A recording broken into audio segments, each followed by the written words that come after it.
What's cracking, guys? Omar Isaf here, back with another video. This video I'm very excited about. This guest, Dr. Mike Israetel, is someone I've wanted to have on this channel for quite some time. If you don't know who he is, he's someone that's exceptionally knowledgeable when it comes to lifting. But not only that, he's a lifter at heart. He does in fact lift. The topic today, hypertrophy, how to approach it, and that whole question of volume. I know this video is a little bit longer, but I assure you that it's worth it. We decided to go with kind of almost a lecture format. He's going to talk for 15 minutes all about what MEV, minimum effective volume, and MRV, maximum recoverable volume, what they mean as it relates to hypertrophy. You see, if you want to build muscle, it's not just simply go to the gym and go ham. You have to take a methodical, intelligent approach, and Mike is going to break this down. So I want to thank him for being on this channel. Make sure to follow all his social media. Links will be in the description. If you want to see more featuring Dr. Mike, make sure to like the damn video and leave a comment below. Without further ado, I'll let Mike do the talking. Hey guys, Dr. Mike here. Thanks so much for having me on your channel, Omar, and we'll try to do it justice. So, I'm on here to talk to you guys about volume landmarks for muscle growth. Well, that sounds kind of interesting. What the hell's a landmark? Was it a roadmap or something like that? Basically, the question of how much work to do is a very important question in trying to grow muscle.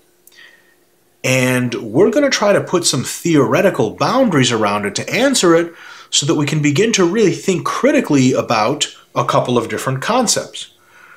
The first one is, how much should we train to get our best possible growth? Because what exercises you use matters, the quality of your training matters, how good your technique matters, of course your food and rest matter. But fundamentally, a big part of the equation is, are you doing the right amount of work? Are you supplying the right amount of stimulus? The way we get to this idea of the right amount of stimulus is by exploring extremes first. So instead of starting and just pretending that there is a correct amount of work to do to get your best gains, let's ask the very intellectual question of, is there such a thing as doing not enough? Right? So let's say we start out with a very simple idea about training. Train, eat, rest, grow.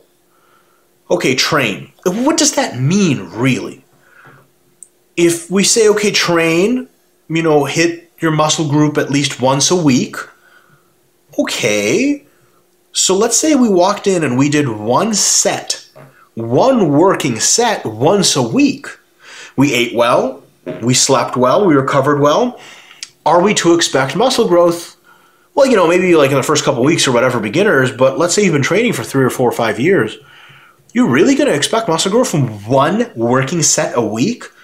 Geez, I wish it was that easy. It'd be sweet to be optimistic like that, but unfortunately, one set a week, even if it's hard, probably isn't even enough to maintain your current gains if you're in really good shape. So, to answer that question, is there such a thing as too little training? Yeah, totally. Like, if we view training as kind of like a block or a glass to fill, there is a certain minimal amount of training where it's just not enough to do a whole lot of anything. You can think of your training stimulus as thirst. If we have a glass and we want to pour in enough water to quench our thirst, a little bit of water will hardly quench our thirst at all. And that's a big problem, because you can't just say, hey, I'm really thirsty, can I have some water? And somebody pours you what ends up being like, like a centimeter or something like that of water in a cup and be like, here you go. You're going to take that as a sick joke and be like, bro, I said I was thirsty. I didn't say I wanted to see what water tastes like because I'm from another planet. So there's definitely such a thing, just theoretically, is not training enough to get your best growth. And the science is very clear on this. We call this a dose-response relationship. To a point, the more training you do, 2 sets a week, 4 sets a week, 6 sets a week, 8 sets a week of training, the more growth you have. And it's an asymptotic curvilinear relationship, so the more you get, the slower the growth comes, additional growth, but it still keeps going up. So if you wanted to say, I want to get the best growth possible, I have a bodybuilding show coming up in a couple of months, and you're like, I'm going to train 1 set every week for each body part. Most people, rightly so, will be like, are you crazy? Don't you think you'd get better results if you did maybe double that work, at least, probably quintuple that work? So there is such a thing for sure as not training enough. There's a reason people spend hours in the gym a week, fundamentally because the more time you spend to a point, the better your results are. Why do I keep saying to a point? Because of that opposite extreme that we're going to examine intellectually next. Is there such a thing as training too much? Yes. Why? We can take a really easy definition. In order to make progress, you have to do two things. You have to recover from your training, to rebuild the broken structures, to resupply the lost fuel stores. And on top of that, you have to adapt as well. Activate the machinery that makes you better, not just recovers you back to your baseline. Facts, you have to have those for muscle growth to be optimal, some extent to occur at all. Imagine this. Imagine that you're training so much that the energy expenditure, the degree of disruption to your body systems is beyond that which your musculature can even recover from. If you cannot recover, can you grow? The answer is no. The answer is actually worse than no. Recovery, by definition, as technically stated in sports science literature, is a return to prior baseline of performance.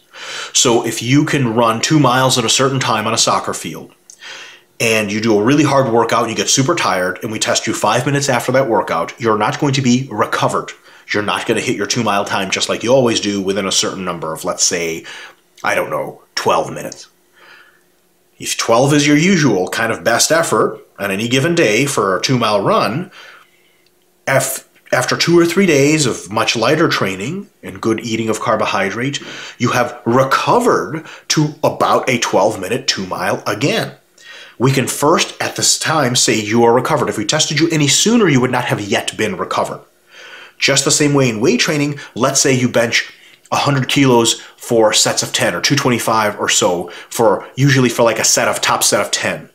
If you hit chest really big on Monday and by Thursday you try to do that again and you're not recovered, your performance will suffer. Maybe you'll hit 8 reps, maybe you'll hit 7, maybe you'll even hit 9, but it won't be the usual 10. If you consistently train so much that you are unable to recover, you are exceeding what I have termed your maximum recoverable volume. The most training volume, number of sets approximately, you can do and still recover. Training any more than that consistently, because you're not even recovering, encounters two fundamental problems. One, because adaptation only occurs if you're also recovered, you don't adapt much. You just basically heal up the injuries and keep going. But because you're not recovering, your very abilities to train are being hurt.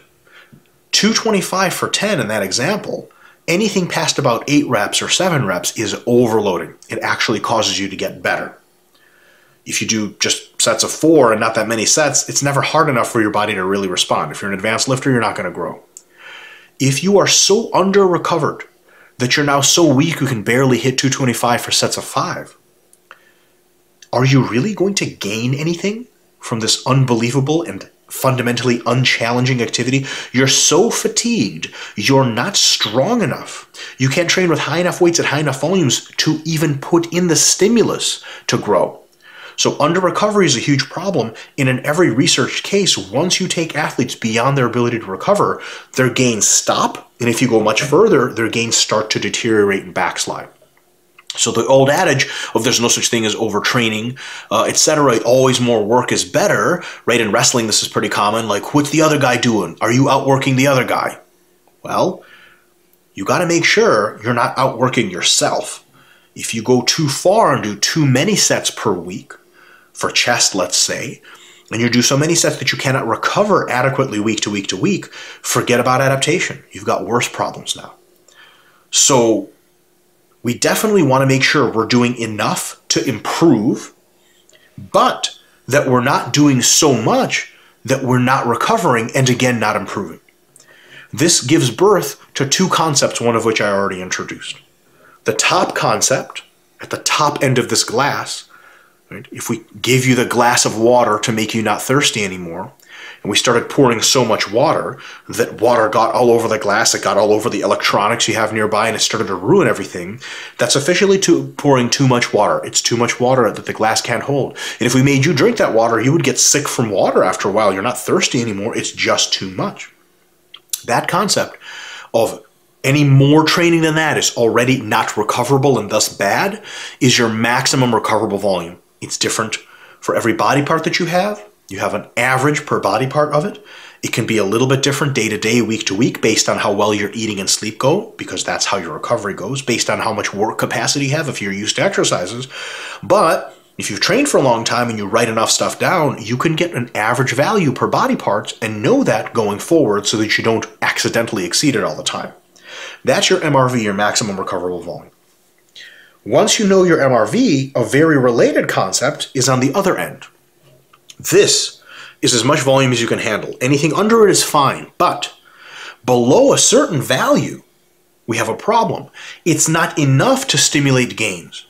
If you just started training, day one, your minimum effective volume, the smallest amount of training you can do and actually make gains, is going to be basically 1 set per week. If you do 1 set per week of squats, you will gain for the first 4 weeks or so. After that, you don't gain much anymore. You got to do at least 2 sets. For individuals like most of you watching this video that have been training for years, your minimum effective volume is going to be significant. It might even be an average of about 10 sets per body part per week. So if you train your chest Monday and Thursday with 5 sets on Monday and 5 sets on Thursday, working sets for chest, anything less than that, let's say you just did 4 sets total, 8 total sets per week, will be enough to maintain your chest, but it won't be enough to spur new growth because you're resistant to growth now. You're experienced. You need at least something. So we have your MEV, that second concept, your minimum effective volume, the least amount you need to actually grow. And then you have your MRV, your maximum recoverable volume, above which we don't want to train because we get we don't get gains at all. We start to get more and more losses. And below your MEV, you get fewer and fewer gains, or actually, technically, you don't get any gains. But if you go even further and further, you could start getting losses as well. So what does this lead us into? It leads us into the idea that knowing your minimum effective volume and knowing your maximum recoverable volume, finding those out, by the way, I cover in other videos and other writings for our Renaissance periodization site that I'm one of the co-founders of that company.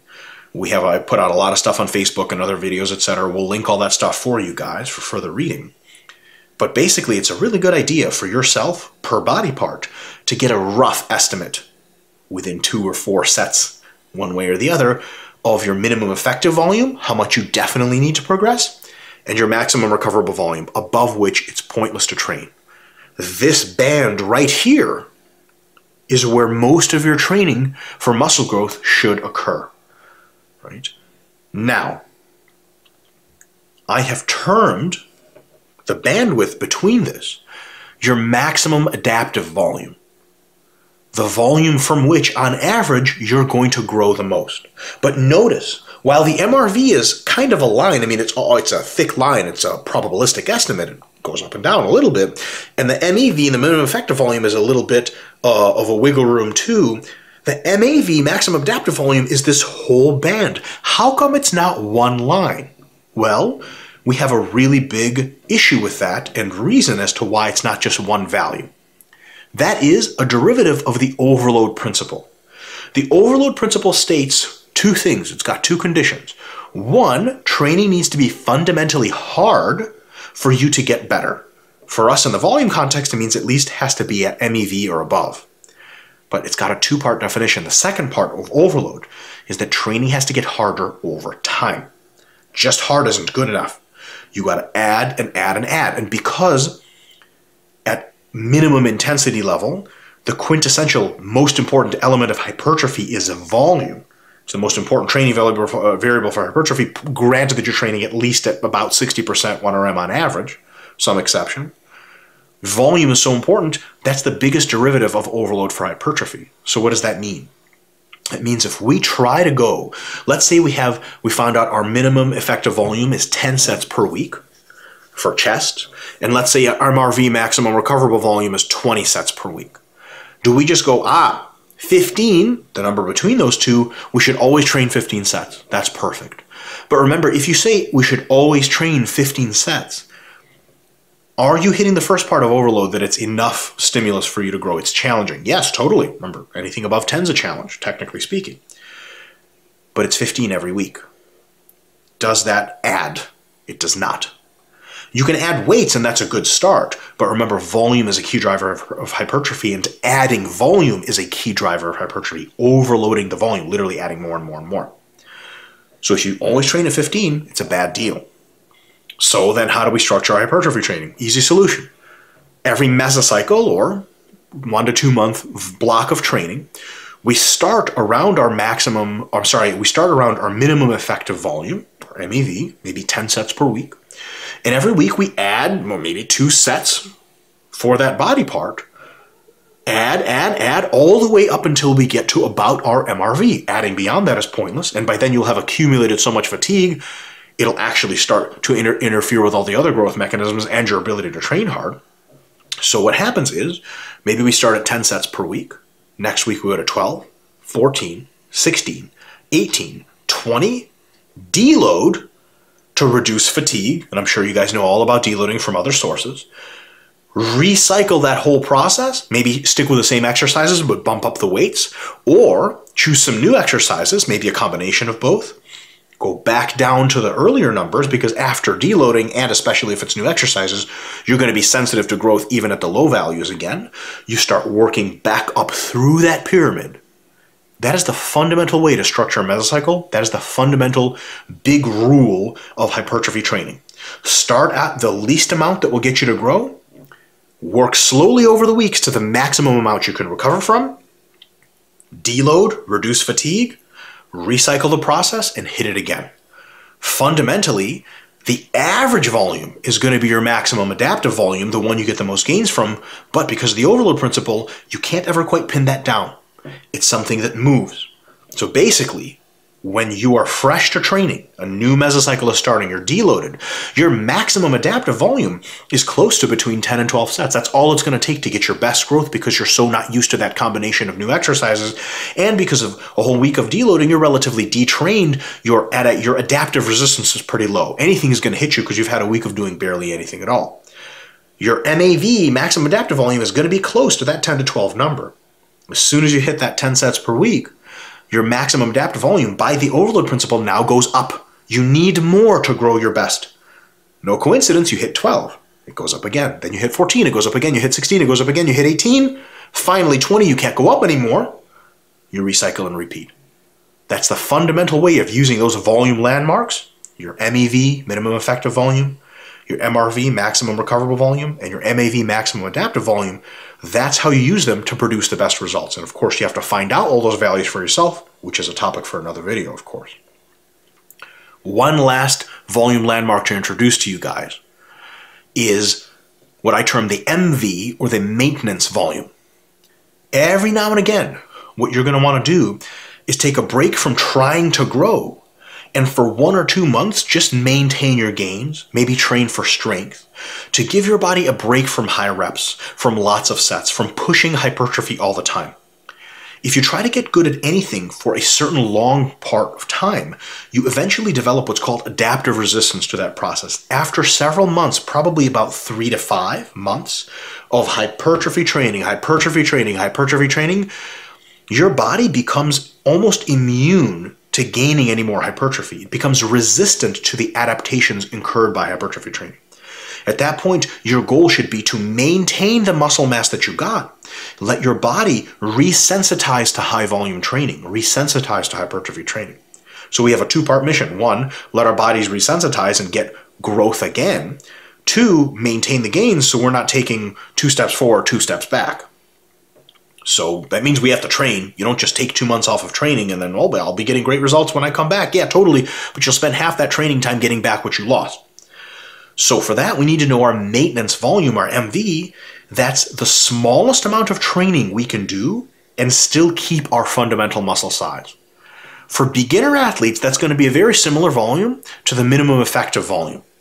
For more advanced athletes, it's going to be a much lower value. Advanced athletes actually keep their muscle pretty easy, but for them gaining new muscle is very hard. So their maintenance volume might be as low as 8 sets per body part per week, which is something I found works for a lot of people. But their minimum effective volume might be 14 sets per week. In between here is kind of a no man's land of just maintaining but doing too much work than you have to maintain. So how do you do a maintenance phase? You take a month or two of training and you train really close to that maintenance volume. The smallest amount of volume it takes for you to keep your gains. Usually you train at a higher intensity because it's been shown that heavier weights, even with low volumes, maintain muscularity better than light weights with those same low volumes. So you're going to train heavy, maybe usually train in 8 to 12 rep range. You might train in the, 5 to 8 rep range instead. Very few sets, like I said, for people whose MEVs are 10 and MRVs are 20, the average maintenance volume is somewhere around 6 to 8 sets per week. It's not much training. After about a month of that, you're going to be stronger. You're going to fundamentally have the same muscle size, even though you're going to look a little bit deflated because when your muscles aren't damaged from hypertrophy training, they tend to shrink in water size a little. But don't let this freak you out. Fundamentally, the muscle is still there. The contractile tissue is still there. You're going to go nuts after this month because you're not going to have a pump for a month. You're not going to feel like you're growing, and you won't be for a month. But your injuries have been healed up because this kind of training, because this so low volume, lets your body recover a ton. And best of all, you're going to get that hunger, that desire, that drive for high volume, crazy training again. You're going to want to do reps. You're going to want to do tons of sets. And your physiology is going to be ready as well. Your physiology, your body is going to be ready to grow. After about a month, sometimes if you're very advanced, 2 months of maintenance, you ramp back up into 3 to 5 months of progressively more voluminous, harder and more taxing hypertrophy training.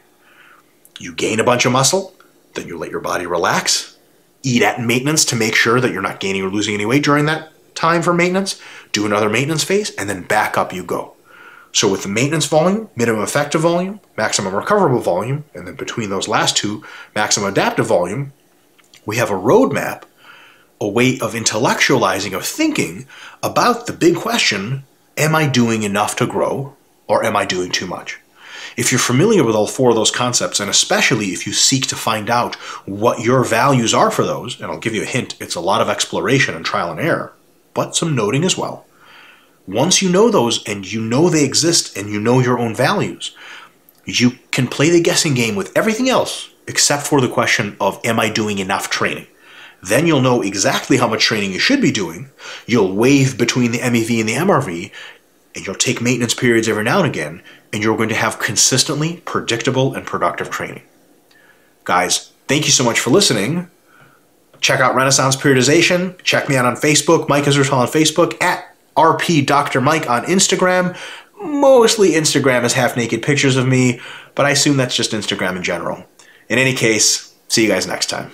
Well, that is all the time we have. My thanks to Dr. Mike Israetel for doing this video. Hopefully this is the start of a whole series on the channel that we would like to do as it relates to hypertrophy or any other questions you guys have. If you want to see more, once again, make sure to like the damn video, follow him on his social media, links will be in the description, and leave a comment below what topic you want to see covered next. That's the whole function of this channel, trying to equip you guys with the knowledge necessary in order to get more gains. Now, I gotta get out of here. Thank you so much for watching. I'll see all you guys, my rascals, in that next video. Peace! Eat your vegetables, eat your vegetables, eat your fucking vegetables.